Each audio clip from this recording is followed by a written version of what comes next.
என்ன பண்ணுறாங்க, குங்குமம் வந்து கொட்டிடுச்சு அப்படின்னு சொல்லிட்டு மனசு கஷ்டப்பட்டு அழுதுகிட்டே இருக்காங்க. எல்லாருமே ஆறுதல் சொல்லிட்டு இருக்காங்க.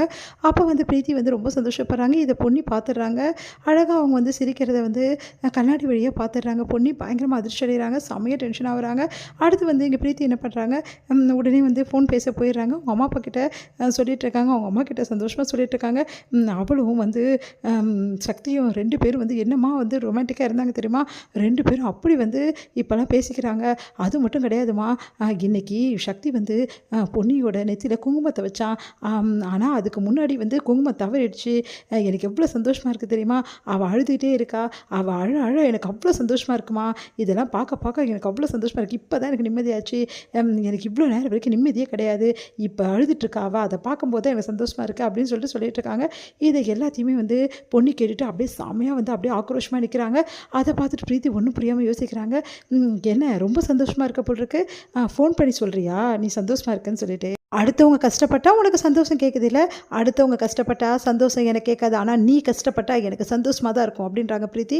ஓ, நான் கஷ்டப்பட்டா அவ்வளோ சந்தோஷமாக இருக்கா உனக்கு, நீ இந்த வீட்டில் இருந்தால் தானே இதெல்லாம் பார்த்து சந்தோஷப்பட்டுட்டு இருப்ப, கூடி சீக்கிரம் இந்த வீட்டை விட்டு உனக்கு போகிற மாதிரி செய்கிறேன், அப்போ தான் நீ எல்லாம் அடங்குவ.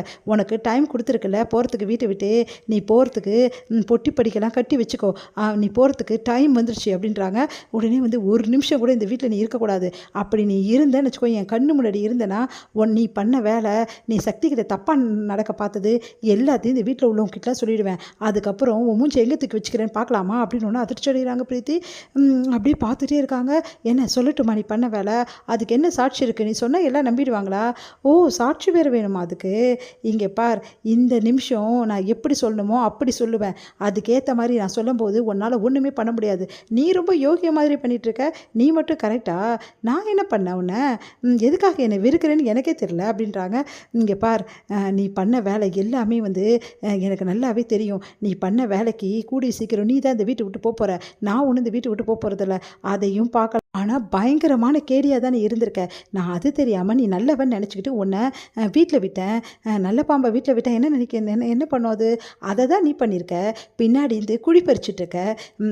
ஒருத்தரை விரும்பினா என்ன தெரியுமா உனக்கு, நீ சக்தியை விரும்பின நான் உயிருக்கு உயிராக நினச்சேன்னு சொன்னியே, சக்தி நல்லா இருக்கணும்னு நினைக்கணும், விரும்பினா அவன் கெட்டு போகணும்னு நினைக்கக்கூடாது.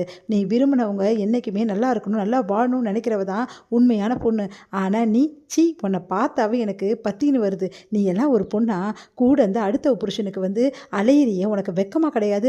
இங்கே பார் பொண்ணு, நீ ரொம்ப ஓவராக பேசுகிற, வாய மூடு, நீ எல்லாம் ஒரு ஆள், உன்னெல்லாம் நான் ஓவராக பேசுகிறேன்னா, பின்னாடி இருந்து குழி பறிச்சுட்டு இருக்க, நாங்கள் நல்லா வாழக்கூடாதுன்னு நினைக்கிறேன், நீ எல்லாம் ஒரு ஆளா, உன்னை பற்றி சக்திக்கு தெரிஞ்சிச்சுன்னா உன் மேலே காரி துப்பிட்டு அப்படியே உன்னை வந்து வீட்டை விட்டு வெளியே துரத்தி அனுப்புவார்.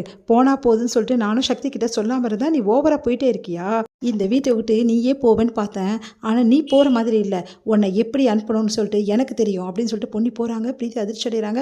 நீ என்னடி என்ன அனுப்புறது, இந்த நிமிஷமே சக்தி கிட்ட உன்னை பற்றி எல்லா விஷயத்தையும் சொல்லி உன்னை விட்டு துரத்துறானா இல்லையா அனுப்பார் அப்படின்னு சொல்லிட்டு பிரீத்தி யோசிக்கிறாங்க. அது வந்து கார்த்திக் வந்து ஊருக்கு போகிறாரு. அப்போ வந்து சக்தி கிட்ட சொல்கிறாரு, இங்கே பாரு சக்தி, இவ்வளோ நாள் நீ டைமை வேஸ்ட் பண்ணிட்ட, பொன்னி கூட வாழ வேண்டிய வாழ்க்கை எல்லாத்தையும் நீ மிஸ் பண்ணிட்ட, இதுக்கப்புறம் மிஸ் பண்ணினா உன் வாழ்க்கையை நீ மிஸ் பண்ண வேண்டியதான். இங்கே பாரு, இன்னும் சொல்லாமல் இருந்தேன்னா எப்படி உன் வாழ்க்கை நீ வாழ்வ, இப்போவே பொன்னி மனசு கஷ்டத்தோடயே இருக்காங்க, இப்படியே அவங்கள தொடரக்கூடாது, அவங்களுக்கு சந்தோஷமான வாழ்க்கையை நீ தான் தரணும் சக்தி, எப்படியாவது பொண்ணுக்கிட்ட உன் லவ்வை ப்ரப்போஸ் பண்ணி வாழ தொடங்கு, நீயும் பொண்ணையும் வந்து நிறைய குழந்தைங்களை பற்றின்னு சந்தோஷமாக வாழணும், எனக்கு அதுதான் ரொம்ப முக்கியம், ப்ளீஸ் சக்தி சொல்லு அப்படின்னு சொன்னோன்னே, ஆமாடா நான் சொல்ல தான் போகிறேன், எப்படா அப்படின்னோடனே, இன்றைக்கி தான்டா, இன்றைக்கி டின்னருக்கு வந்து கூட்டிகிட்டு போகிறேன் நம்ம பொண்ணியை, அப்போ தான் சொல்ல போகிறேன் அப்படின்றாரு.